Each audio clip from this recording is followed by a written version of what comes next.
Welcome to Unpacking the Athlete podcast, hosted by yours truly, Rob Martin.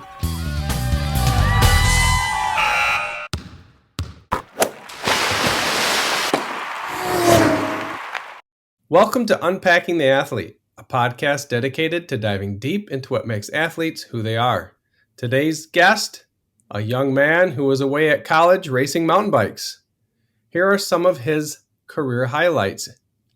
Last year, he raced in the Collegiate Mountain Bike Nationals. He raced pro at Iceman last year for his first time. He raced in the Toad, which is a 14-day road/crit. He won the overall male high school state championship in Miska.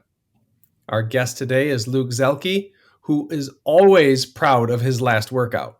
Welcome, Luke. Are you ready to get rocking? Yeah, I'm ready. Glad you could be here. Yep, glad to be here. My first question is always a little off-the-wall question, and yours is no exception. So we're going to get going on this. You haven't seen this question, and I'm going to ask it, and whatever you feel the best answer for you is, you can explain why. So if you had to choose between these three chainring sizes to use on your mountain bike, which would you choose and why? Number one, a 32 tooth. Number two, a 34 tooth. Or three, a 36 tooth. Probably a 34 because it's the most, in between. Works good. You don't need to be going faster than like 30 pedaling on a mountain bike ever. I agree. That's a good size. I think that's the most common size that I see on people's bikes is the 34. And as you get into more mountainy areas, you definitely don't want a 36. Yeah, I mean, a 36 is like, if you've got that SRAM 54 or whatever on the back, it makes it a little easier, but it's a big gear to be pushing for sure. Yeah. Let's start with talking about your thoughts on your first year at college in respect to cycling.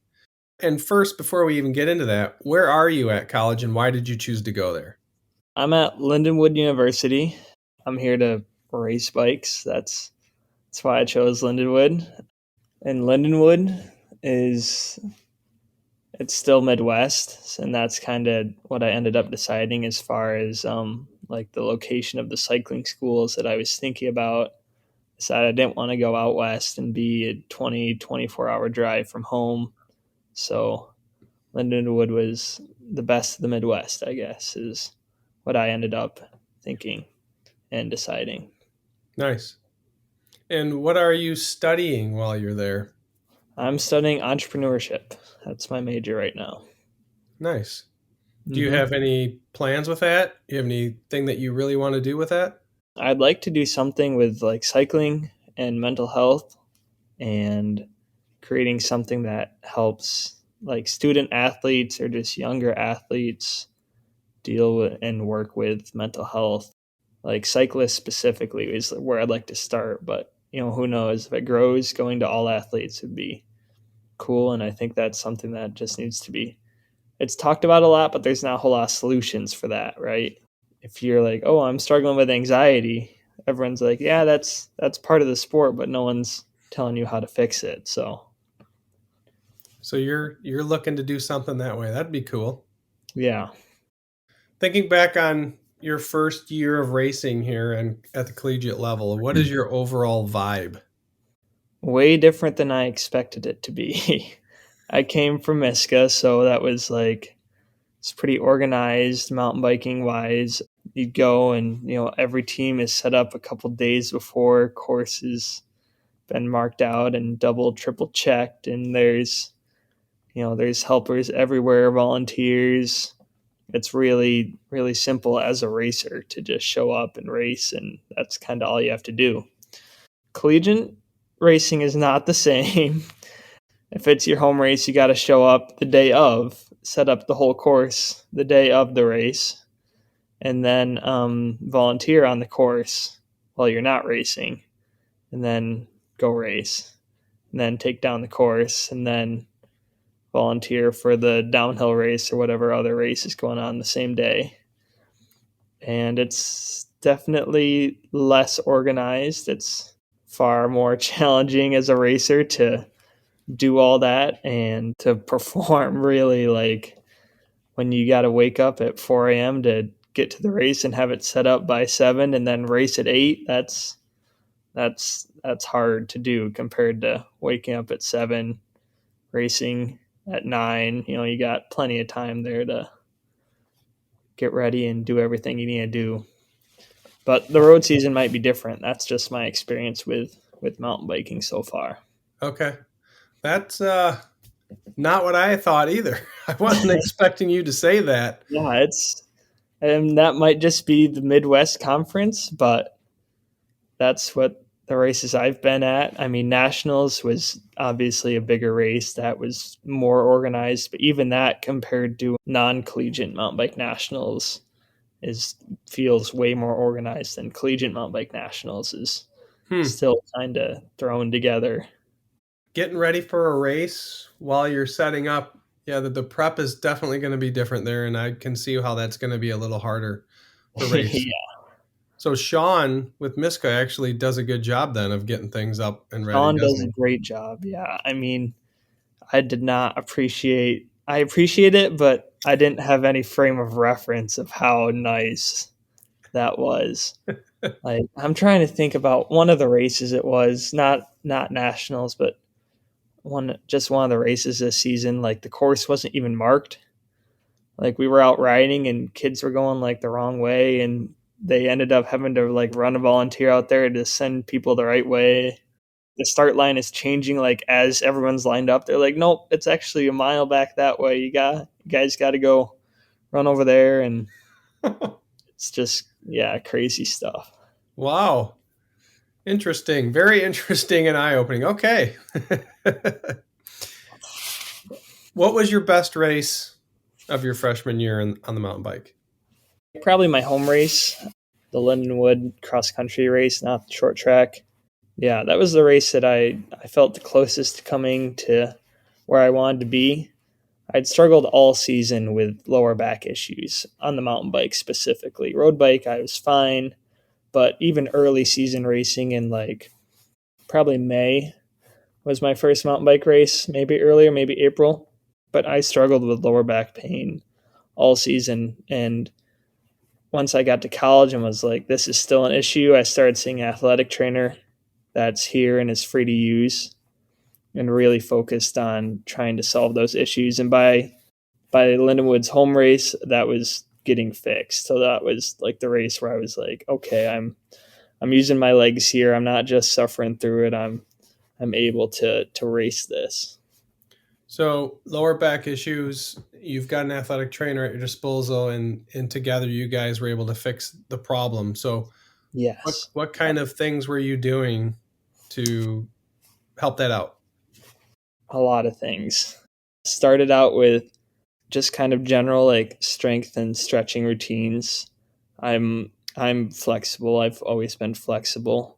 I am really pretty diligent about my recovery and my yoga routines. I'm a big yoga enthusiast really at this point. Like I like yoga. It's its own thing. But that wasn't specific enough for these lower back problems that I was having. So I had to incorporate some like really specific exercises around my hips and my TFL joints and really opening those up and working on muscles like my psoas and some of those smaller stabilizing muscles that I just didn't have developed right, or they were too tight to even function. And that was an issue that I was really struggling with. And it's still I've got issues with my back. So it's better, but not 100%. So it's a work in progress. Yes, for sure. If there was a race that you could do over this past season, what would have been and what would you have done differently? I mean, I would have done the first race differently and would have had figured out my lower back pain. But something I wish I could have changed was at short track nationals, mountain bike nationals, collegiate nationals. I wish I would have gone harder at the start and just stayed in it longer. That was something that was another issue. I don't know if you can call it an issue. A funny thing with collegiate racing is at it was at least 3 of the short track races where like I would be less than a lap behind the leader, like a half lap behind the leader. Wasn't going to be lapped. There was no chance of that happening. 5 minutes left in the race, and then you get pulled, and they'll pull kids, but some kids won't stop racing, and then their results will end up as final results. It's like you could just if you just don't listen and keep going, you're gonna get the points still. But if you are like, okay, I'll listen to you, then you get pulled out and you have to go try to talk to the official and get it figured out. But the officials are, there's usually 1 or 2 USA cycling officials, and then there's the collegiate helpers or coaches there. And so it's certainly not like an Iceman sort of thing where you've got a whole team working on every number that crosses the line. So Wow. that was a challenge, and that's what happened. Back to what I wish I could have changed. That's what happened in nationals too. Is I should have just gone harder because I was conserving a little bit. I was at altitude. I didn't want to go too crazy, and as soon as leaders are like half a lap ahead, which they're half a lap ahead instantly, they start half a lap ahead of me. So that was when I got pulled, and like I got more in the tank, but I just got pulled. Couldn't do anything about it. So Interesting. yeah. So you were maintaining after the start, but they still Mhm. pulled you. And in hindsight, you could have just said, okay, whatever. You could have just kept racing and then you would have got points. Yeah, I mean, who knows at nationals? I'm sure nationals was a different story, but that was the experience at the other local races. As that's what had happened at nationals. It was like I was getting faster every lap, get more used to racing and going up Yeah. the little circuit. It was pretty significant. The climb was like 150-foot climb on a mile and a half long little loop. So it was you sprint up that thing, and that gives you a good amount of time. But instead, I would just get into a rhythm up it, spend a little bit less energy, Yep. knowing that I wasn't going to get caught, but didn't matter because whatever the rules are, make it so you get pulled. Interesting. Very interesting. You're learning me on some things. Yeah, I've had some learning experiences too. That's for sure. So next year you'll be better prepared because you'll have the experience under your belt.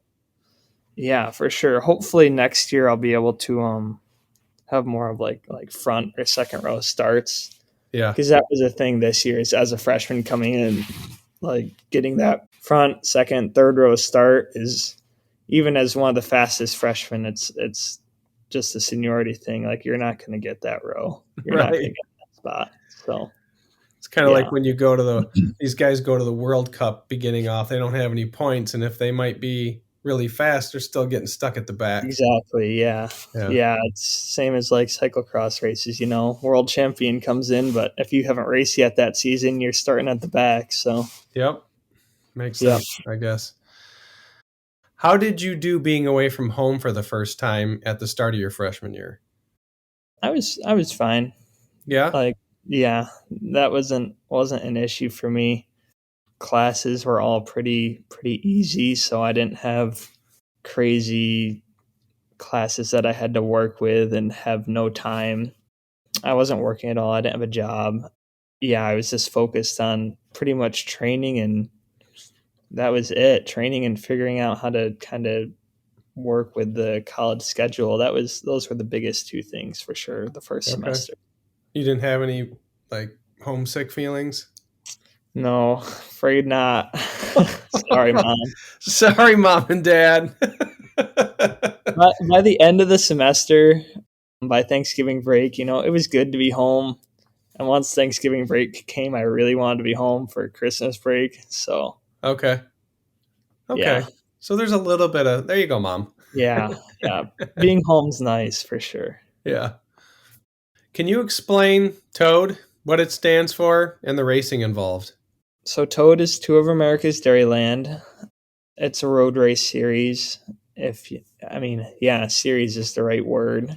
All crits, or I guess they kind of had a circuit race ish this year, and every day there is all categories of racing, and it's pretty much a day full of racing, and you got to show up at the time of your categories race and get it done. That's the race. Do it again the next day and the next day and the next day. Not quite, not quite a tour race, but its own sort of challenge for sure. Yeah. Back to back to back to continuing back to back racing is taxing on the body for sure. So, Yeah. what would you do afterwards to help maybe recover and get ready for the next day? After races, my biggest thing was just like getting food.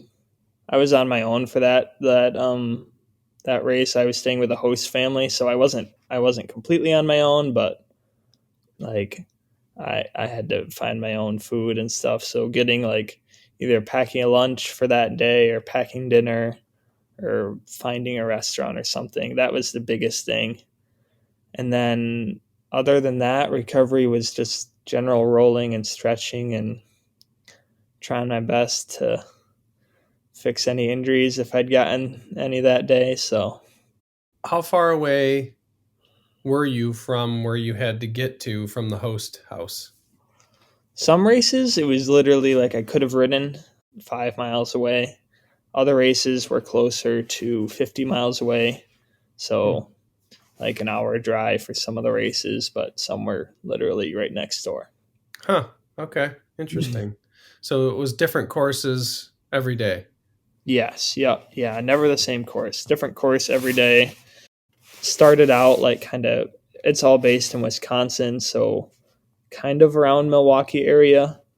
At the beginning of the series, they're all kind of farther away. They're spread out, and then by the end of the series, they're all closer to Wisconsin or closer to Milwaukee, and they're all in that area.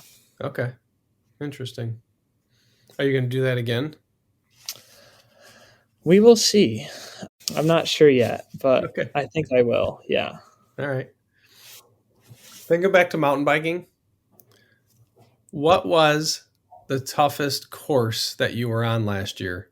And can you paint a picture of that and what were the conditions? I would say the toughest course is probably the home Lindenwood course, really. It's a technical course. Like, not the whole thing, but there are parts of it that are really technical. And doing laps of that was challenging for sure. And having that with, a decent amount of climbing was hard. What kind of stuff is technical on the trail? Like, you talking rocks, roots, drops? Rocks, and the hardest part was probably going up the rocks. Okay. There's some technical down sections, but those, they're technical, but you just kind of roll down them and you'll survive. But when you gotta go up like a staircase almost of natural rock that's as tall as your bike, that's hard to do, Yeah, especially when you're coming at it for the third time or fourth time after hammering for an hour. makes sense. Yeah, climbing techie stuff, I think, too, is harder than going down techie stuff. Yeah, there's two sections. There's like it's really like a staircase almost, and it's off camber with a big like not a cliff but a drop on one side. So you got to make it up the thing, or you're gonna fall off the side. Oh, And there's another kind of section like that where you got to switch back, and then you're going up some sharper rocks and less staircasey, more just getting up these big rocks and getting up over them. yeah. So basically, nothing like we have here in Lower Michigan to prepare you for Nothing like Lower Michigan at all. No. that. Yeah, there's not a whole lot of practicing for rocks and anything in the Lower Peninsula. No, not much at all. Before you went to college, you Hmm. were on a giant anthem. What mountain bike were you on your first year of college there? Still a giant anthem. Okay. Uh, some different parts, but same bike. Okay. So you're still using the same bike. Yep. Has that been your favorite bike along the way? Definitely not. No? No, it's it's getting to be a bike that I really enjoy riding, but and this might just be like pure chance with the fit of the bike or something. But my favorite bike that I had was a Trek Top Fuel, one of the older models that was more true cross country than any of their newer Top Fuels. Are all kind of slackish and have some more suspension, but one of the older models was what I had, and it was a used bike. But I really liked riding that bike, and that's the bike that I started to feel really confident on technically. Gotcha. So I've got some good memories associated with that bike. And where's that bike right now? I have no idea. Okay. Someone in the mountain bike community has it. I know that it's probably a Coyote, Okay. but I'm not sure. So it's been sold. Yes, it's away. It's somewhere else. At this point in your life, I know you're still really young, but maybe this question will go somewhere, maybe it won't. Would you rather race your bike still, chase a good KOM, or go on an adventure ride with friends? And is there any particular reason why you chose? I would definitely go on an adventure ride with friends. That's more fun than a race.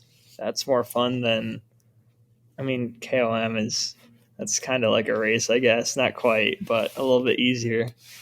But yeah, adventure rides, that's cool. Just going out and riding your bike, and I'm sure it'll turn into a little bit of a race at some point, depending on who you're with. So yeah, that's like what I enjoy about racing too, is just going out and riding with people and going hard. So adventure ride is kind of that same sort of thing too. Absolutely. I love the camaraderie and there's still the little competition because when you pull or someone's pulling, they're going a little harder than they would probably if they were riding by themselves, Yeah, yeah, that's for sure. especially at your age. Yeah, Do you have any good stories of some good adventure rides that you've had this first year? And is there any one that sticks out? most adventurous rides have all been on road bikes. Okay. Mountain bikes, not really doable from campus. You'd have to take Katy Trail is a gravel path that's right by campus, but that's flat and literally like a 2-track gravel, not even 2-track, just a gravel road that goes for 100 miles in a straight line. So that's not the craziest adventure ride ever. No, no, it's not. So But road ride. yeah, last Saturday I did 200 Ks, so like 120-ish, not quite miles road ride, and that was cool going out and finding some just like small towns and exploring some new roads. So Yeah, and you did that with friends on the team. yeah, I did that with a couple guys on that team. Yep. Cool. Let's go back in time and talk about where you grew up and what schools you went to. I grew up in Grand Haven and in Spring Lake, Michigan. I grew up in Grand Haven until I was 10, 11 years old, maybe. And then I moved to technically Nunica, but I always went to Spring Lake schools. So, and I lived there until I graduated. Schools, I've always been at Spring Lake schools. I graduated from Spring Lake High School and Spring Lake Intermediate School and Spring Lake Elementary School. So, Okay. All the time in Spring Lake for schooling. yeah, Now, I know your dad likes to mountain bike. Do he you does. remember when you got started on the bike and how that happened? I got started on the bike Kiss Cross Racing, which is local to Grand Rapids area cyclocross series. And that was how I started because my dad could run along next to me. So that was a little easier for him and for me. And he was able to get my bike up over those barriers because there's no way I was lifting a 40-pound steel. It was a giant, actually. It was a red giant, but lifting that thing up over the barriers. So that's where I started racing. And Do you remember your first one of those? no, not my first one. Not that I would recognize it as my first one, at least. I've got lots of memories of the 6 pack of little kids root beer, and I Yeah. really wanted to win those. And when I was like the only one there, I would win, but then some other kids would show up and they'd win. And as I got older, it was harder to win because kids would get faster. So yeah, that was the challenge of racing those series. The root beer 6 pack. Hmm. I think my first time racing in a cyclocross race was a Kiss Cross race as well. And I think I remember seeing the 6 pack of A&W root beer as a prize Yep. in my first race. So that's kind of funny that you say that. Huh. So is root beer your favorite pop? No, I'm definitely a Coca-Cola is my Okay. favorite for sure. But root beer was always, if I could win that, that was cool. Nice. What other sports or activities have you done in the past that you believe have translated into a better you on the bike? In high school, I swam all 4 years. I competed on club teams and I guess on the middle school team or just on the school team before high school too. So that was definitely part of my athletic development for sure. Because there was a couple of years where I was swimming way more than riding. Swimming was definitely my focus. Probably up until my freshman year, I bet, of high school was where I started to go more 50-50, and then from there more focused on cycling than swimming. And from what I can gather from other people, swimming practice is no joke. Yeah, swim workouts are hard, that's for sure. um, Different sort of hard than riding, but it's I don't think there's anything harder than a hard swim workout personally. I feel like that's as challenging as it gets. Yeah, there's not much worse than getting up at 5 a.m. to go lift and then going to school all day and then grabbing your backpack and walking over to the pool and swimming for a couple hours, or waking up early on Saturday and doing it all in one big go and 4 hour session. So you can't breathe during swim practice. That makes it harder. Yeah, and I bet if you get a little water in your mouth, it makes it even more hard. Yes, for sure. Did you ever have issues with the water temperature? Well, when you got those 5 or 6 a.m. morning practices, jumping in the pool, especially in wintertime, is not fun. But once you get in, and when you've got a team there that's got to get into, and you've got your big giant coach yelling at you, it gets a little bit easier. But there's definitely days where practice would start 5 minutes late because no one wanted to get in the pool. I would be one of those guys that did not want to get in the pool in the winter at 5 in the morning because I know I'm cold in the morning anyway. Wow. Teaching you to be tough. I think that's what swimming does. Yes, that was definitely a part of it. Any other sports that you've done in your past? I ran in middle school, just on the school team track, and I might have done cross country too. I can't even remember, but that wasn't ever something I really enjoyed.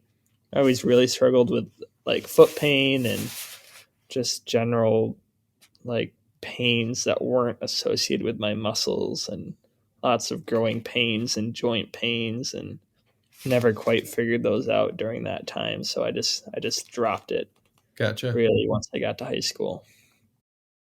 Did anyone influence you to get on the bike? Did you look up to anyone? Did you have a hero or an idol? Or was it pretty much dad?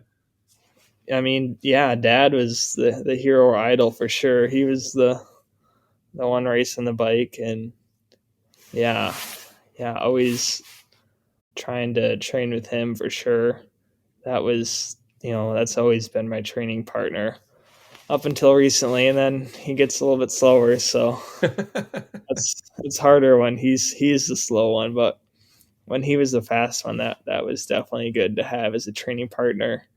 And that was like my first, like, probably training rides, if you can call them that. We're riding while he would run from our old house in Grand Haven to my grandparents' house, which was probably 15 miles ish, I would think, maybe farther, maybe closer to 20. Yeah. When he would have, long running training days, and I'd ride along next to him. So yeah, those are good memories. Nice. So you, from young, even until a few years ago, even when you were still in Miska, you probably still did rides together, right? Even your Oh senior yeah, year. I mean, I'll go home this summer and we'll train together for sure. So yeah. Nice. That's a good thing to have. Yeah, definitely. Yeah, I'm definitely grateful to have him as more than just like a dad. As a training partner, that it's more of a friendship too. Yeah, that's pretty cool. What was the best investment that either you made in yourself or maybe a parent, family member, or friend made in you that you think was the most helpful along the way to get you to where you are today? I would say that the best investment would be my dad wanting me to train would be the best investment, because everyone talks about, I feel like at least that's a big thing, is you hear stories about kids whose parents have wanted them to be Olympians from day one and overtrain them, and it's too much. But my dad's, I feel like, always had a really good balance of, you don't need to do it if you don't want to, but I want you to do it, and I know you want to do it too, so let's go do it.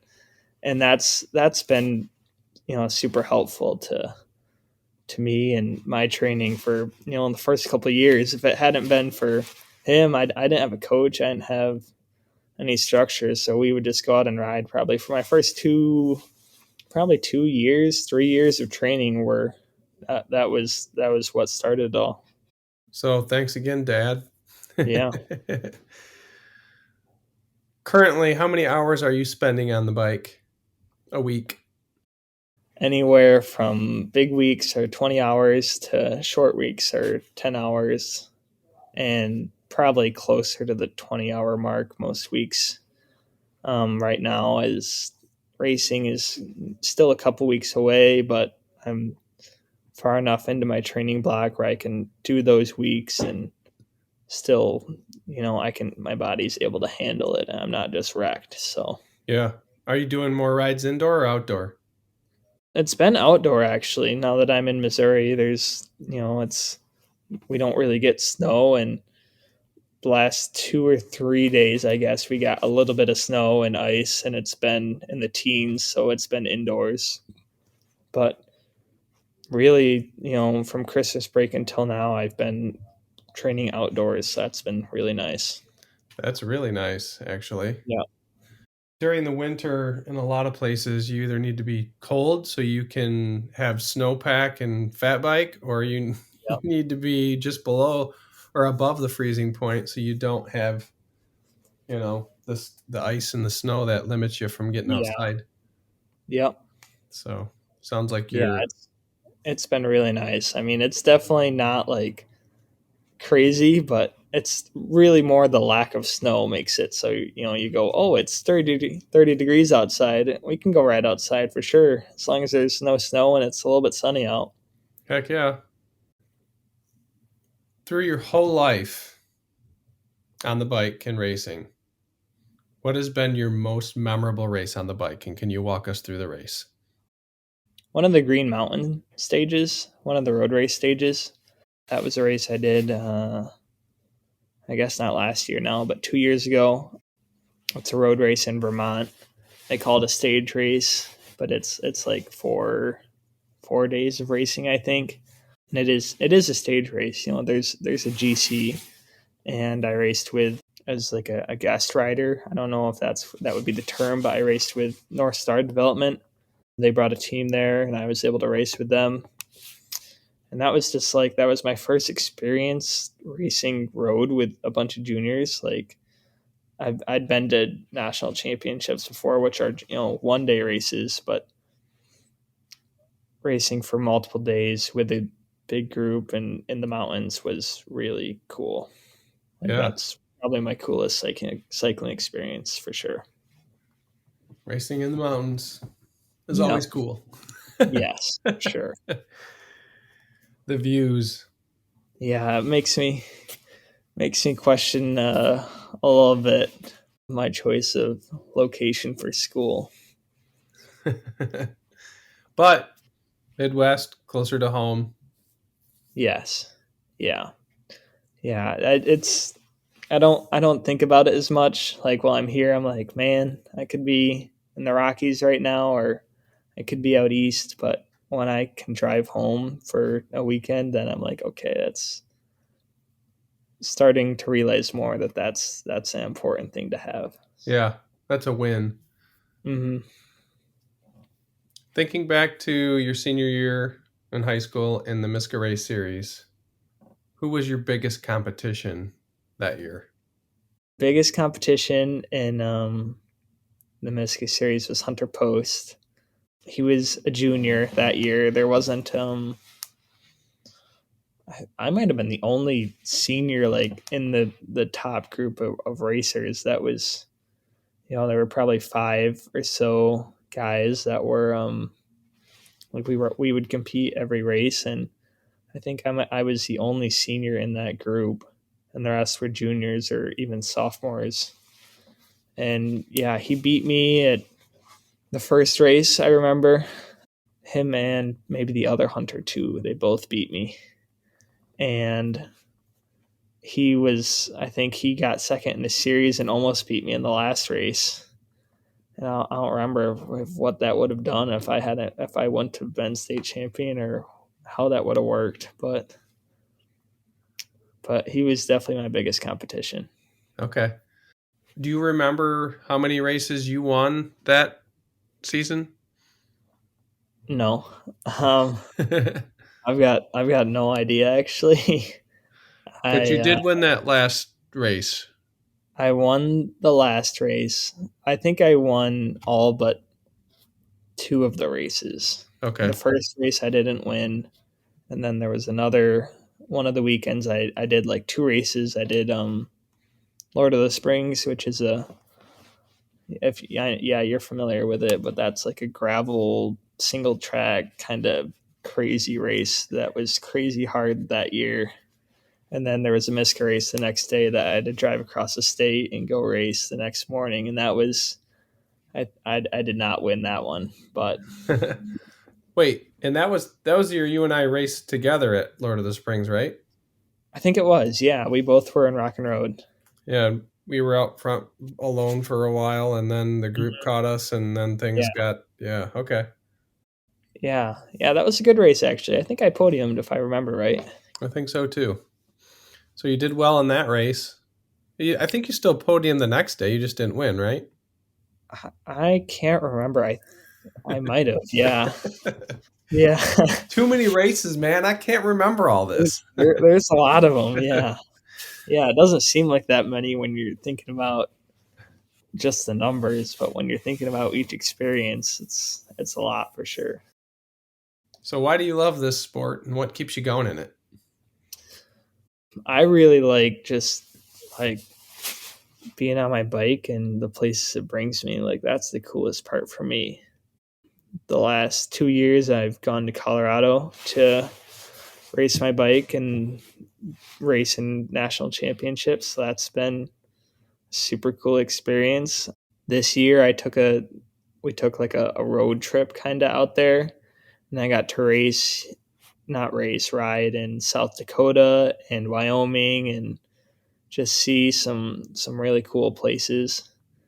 And I've raced in Florida, I've raced in Vermont, I've raced all across the Midwest and every Midwestern state, and just seen places that I wouldn't have otherwise even known about. Like, who would have known that there's this section in northern Ohio that's got this crazy terrain and is rocky and super cool, but like I wouldn't have known that if I hadn't had to go earn USAC points and race crits there. Yeah. No, I agree. The sport definitely takes you places and you get to see new exciting things. Yeah. Where did you race in Florida? Kind of near Jackson. Road national championships were there, junior road national championships.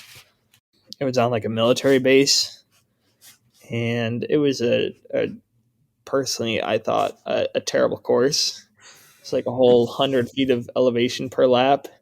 It was like 99% humidity and 99 degrees out. So it was a rough race, and I crashed out of that race. So that was I don't Oh, have fond memories of okay. Florida racing, but the venue was decent. Other than the fire ants, there were fire ants in the parking lot, Okay. so that wasn't great either. What were they biting you then? I never got bit, but there were. I think my family ended up getting into them while they were waiting around, and people around me were getting bitten by them. Okay. Fire ants. Okay. So maybe you need to have a better experience in Florida, and Yeah, we need to meet up at some mountain bike trails because they've got some really good mountain bike trails down there. yeah. The only mountain biking I've done there was on a rental bike, and my dad's rental bike, like the pedals came off or like the crank came off or something. Like it was, I don't think it was the pedals because we probably would have had a multi tool to fix that, but it was like maybe the cassette came off or something weird like that. But the trails were cool, and Or- the road biking's cool too. You know, you can go do 100 miles in like 3 hours and get 0 feet of elevation because you can just yeah, fly on those flat roads, and all the asphalt's perfect because they never get any snow or anything. So yeah. No, you're right. The roads are really nice and smooth down there, and flat. Do you remember yes, what mountain bike trail you were at when you rented the bikes? no idea. It would have been, I would think, near West Palm Beach. That's Oh, where my great grandma lived. So that's usually where we were nearby always. okay, So I would think that kind of area. gotcha. Do you incorporate any strength training into your routine? I do. I do some weights. That's been more of a thing this year. This is my first year, without swimming during the winter, which Yeah, incorporates a ton of strength training. So focusing on cycling specific strength training it's been fun. I miss kind of working out my upper body, but focusing on the lower body is good too. And I've used a lot of new movements and like dynamic movements, I guess, that I've gotten from my athletic trainer, and that I've combined with some of the more traditional movements from my coach to make a bit of a routine. nice. So, are you using any specific equipment? Like a leg press machine is pretty specific, like a Bosu ball, medicine ball, not medicine ball, the flat, like half Bosu ball, Yep. and then the full size, like exercise ball, Okay. Yeah, like a stability um, ball. ability ball, yep. Okay. And then lots of bands. I use some boxes and like some decline sort of things like that. So I can do some decline squats and stuff like that. Okay. How many days a week are you doing that? 2 to 3. Okay. So Nice. not crazy. Just maintenance work really is what I'm doing. Yeah. Do you use any devices or exercises or recovery stuff to help you recover? Personally, I use like a foam roller, like a little plastic stick roller, and the little micro Theragun, the little smallest one. And those are like what I've got, but I go to the athletic trainer as often as I can. And if I'm lucky, that's 5 days a week. I'll use like the Normatec boots or something. I use a lot of heat, like just heated pads, I guess, for my back and just to relax muscles. Ice is something I sort of use, but not as much. And I've used ultrasound therapy. That's something I've tried. Dry needling is something I've tried. I've tried like stim therapy, which is just electric currents, I guess. Makes your muscles jump. Yeah, it makes your muscles jump a little bit. Do you do anything Yeah. food wise? I just try to eat as much as I can of the good food that I can get while I'm on campus. So that's, kind of limited, but I'm a pretty healthy eater naturally. I've always, I grew up my dad cooking healthy food, and so that's been kind of a rough transition, I guess, going to the school food where the only healthy option is a salad. So Yeah. salads have become more of like a daily thing rather than a weekly thing. So salads are a big thing, and focus more on like I'll focus on vegetarian options because they're usually not quite as greasy or whatever else the other food is. You do any recovery shakes? I do recovery shakes. Yep, I do just kind of a general protein shake with a little bit of extra, superfoods and vitamins in it. So I'll Nice. do that after almost every ride. Okay. Sounds like dad needs to become chef in a box and cook you some Yes, for meals and sure. ship them, right? Yes, that would be a game changer. That's something I'd forgotten about really first semester. Like coming here, it was just part of the adaptation. And then I went home and what was it? Christmas Eve, maybe we had some like crab legs and stuff like that. And it was just like, man, I am not wanting to go back to whatever the buffet is gonna whip out today. So Oh man, I don't know why schools, like even high schools and colleges, can't get better food selections, you know? yeah, I mean Lindenwood's a small school. Like I've heard that like U of M or like some bigger schools out east have just a huge selection of food, but I've also heard that it's expensive. Like you're paying for that. Like not Yeah. just as for your tuition or your meal plan. It's like you actually have to pay per meal, and so it's kind of nice having like a meal plan that's makes things easier, I guess, to be Yeah. able to go and get food and not have to pay directly for it. Yeah. That, I mean, it makes sense. If you even go to the grocery store and you buy junk, then the next week you go and you buy healthy foods, you're going to spend at least double, you know. So I guess that makes sense. Yeah, I mean, being able to have like if I could cook, that would be huge. Like that'd be nice to be able to have some facilities to use or like have a stove and a fridge that could hold more than a couple leftover meals would be really nice. But Right? So a bigger fridge, then you can get like a George Foreman griller in the room.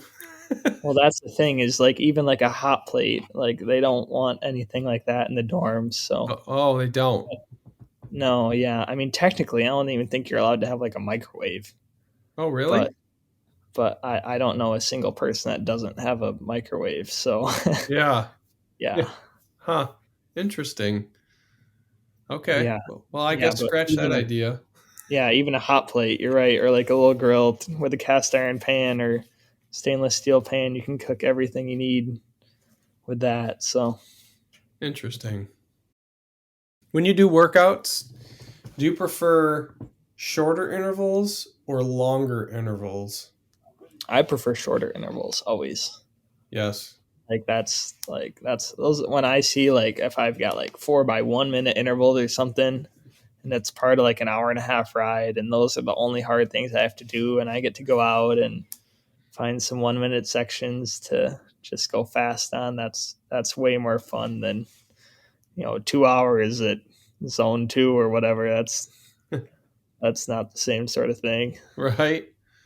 Or 30, 45 minutes of steady state? Yeah, 15-minute, 20-minute threshold intervals. Those aren't fun either. No. I agree with you. I like I like the minute around there. I can do 2 minute, 30-second, whatever. Yeah, I don't even mind 5 minutes. Getting up It gives you time to get your heart rate really up there and really start suffering. But Yeah. anything over that is just kind of starts to get, you see that 20 minutes of effort left, and it's a little scary to see on your Wahoo or when you're on Zwift or whatever you're doing. Yeah.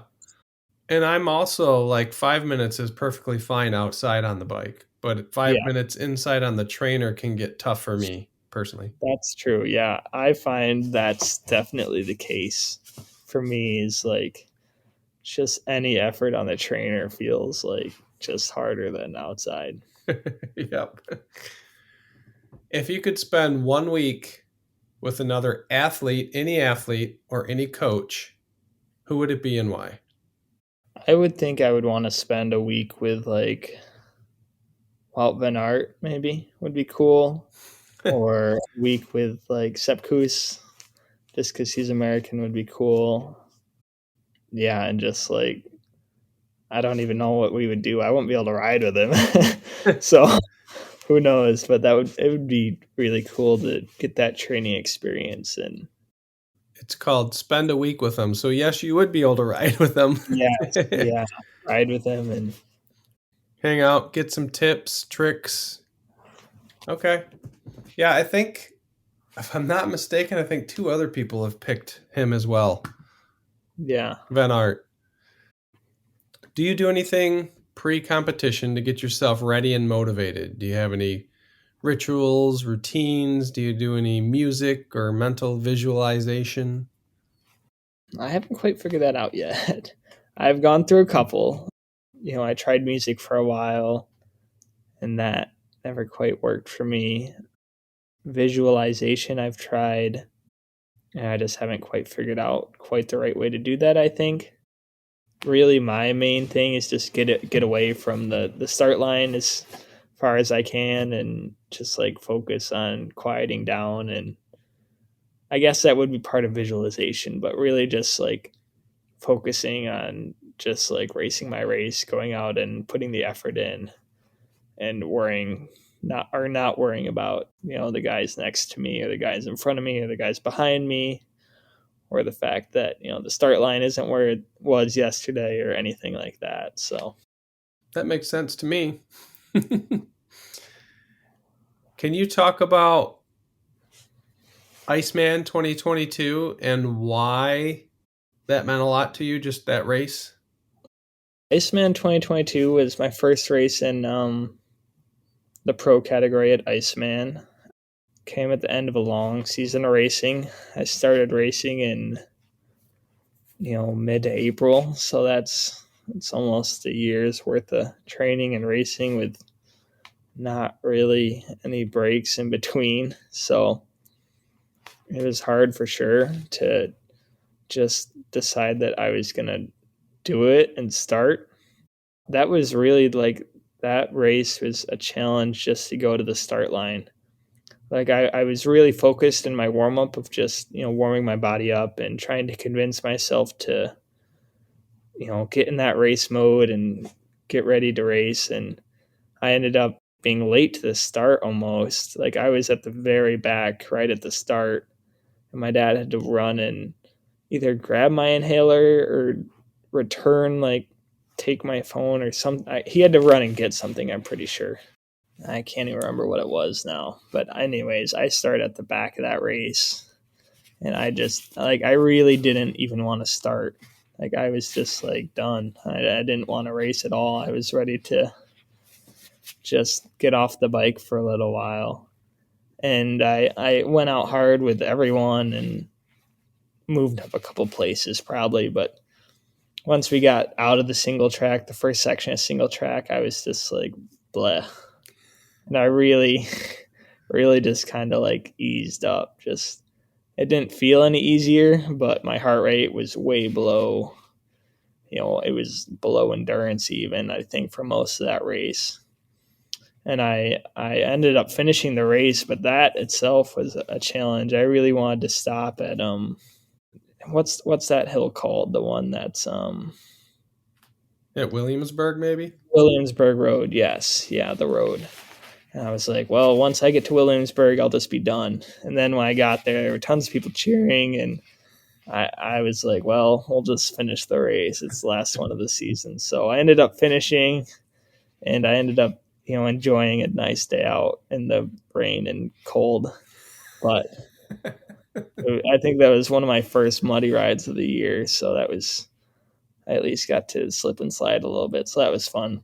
But that's really what was impactful to me about that race. It was like I didn't race that race at all. Like I barely even started that race. And that was what is important to me, because that's like the biggest challenge, right? Like sure, it's physically hard to, move your legs in circles for so long, but once you get in a rhythm of that, that's easy. It's the hardest part is to get in that rhythm and focus on staying in that place and competing in that place. So thankful for the fans at Williamsburg Road. Yeah. Yeah. So racing this year, what events do you have on your calendar for sure this year? And maybe explain a little bit about what they are. All of the collegiate series. That's, I guess I've got a couple actually. So I've got, spring is pretty much covered. That's all collegiate racing up until early May is collegiate road racing, and potentially some mountain biking that's local. If there's like a UCI race in Arkansas or even a UCI race in Puerto Rico, if I can figure something out with my roommate, that would be cool just to get some points, because I'll probably go to mountain bike nationals. I haven't decided that, but I'd like to go. Do you know where those are going to be? Not yet. It hasn't been released yet. Sometime later this week, I've heard. Okay. I've heard it's also going to be two separate events, possibly. So that who knows what that's going to be like. But it won't be in Colorado. I know that. So Yeah, I heard they're not doing Winter Park, right? not at elevation. So that'll be different for sure. Yeah. It'll be my first experience racing at that level without Dying because you can't breathe. Elevation. Yeah. Some road races that I'm looking at are amateur national championships. I'm thinking about the road race and the crit. And then Tour of America's Dairyland Toad is another one. And if I can do just like any like actual road races, not crits, but road races that are a couple hours long, I want to get those on my schedule because that's what I really like doing. But I don't know if that's gonna. There's just not enough of that in the U.S. for that to even be reasonable to think about, really. Okay. And that's spring and summer, and then fall back to collegiate and back to mountain biking. Yep. Okay. Basically a similar schedule that you just had this past year with collegiate. Yeah. Yeah. Okay. Yeah. Still pretty much 50-50 with mountain bike and road, maybe a little bit more geared towards road, but. Okay. What trail anywhere in the U.S. would you recommend that people go ride that you've been on? I would say that Cannesburg is a really good trail. Like it's a fun, and you're not at elevation, you're not dying. It's a flowy trail. It's not super technical. There's nothing crazy there, but it's also challenging enough to keep your eyes up and stay looking around. And as far as trails go, it's fun. It's a good trail. There's nothing crazy about it, but that's kind of what makes it special, is that it's a trail you can go out and do anytime. You could go do it for a workout even. Like it's simple enough that you could go do a workout at Cannesburg, or you could race it, and it would be a super hard race to race it. And that trail is located in the Grand Rapids, Rockford area of Michigan, if anyone wants to go check it out. And he said you could get a workout in because not only is there a mountain bike trail there, but what we usually will do after practices with the Miska kids is we would go up and climb the bikes up to the top of the ski hill. So you can get some darn good hill repeats in there for sure. Yeah. Yeah, for sure. If you were to give advice to younger athletes that look up to you, what would it be? I would say to a younger athlete that I would have to really think about how I worded it first.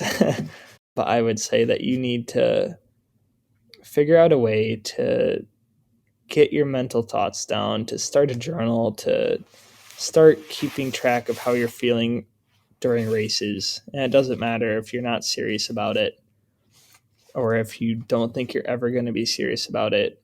You'll appreciate taking the time to figure out the mental side of things, because if you become serious, or even if you drop cycling completely and you just need to figure out how to not stress about an interview or like this whatever opportunity you've got in front of you, that's really important.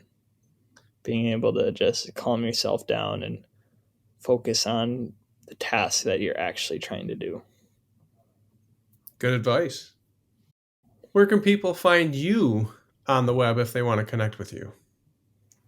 Yeah, just Luke Zuelke is my social media handle on all platforms. So, but I've tried the social media thing and it's been on and off.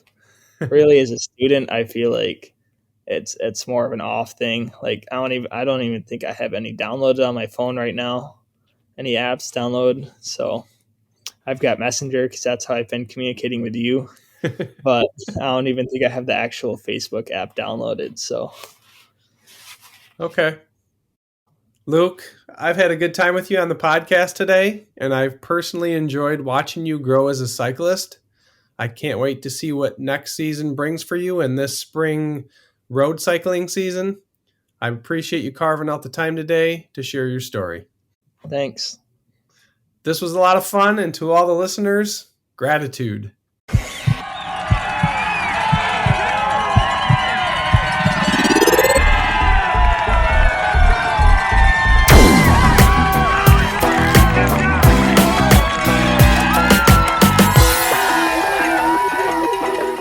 You have just listened to Unpacking the Athlete.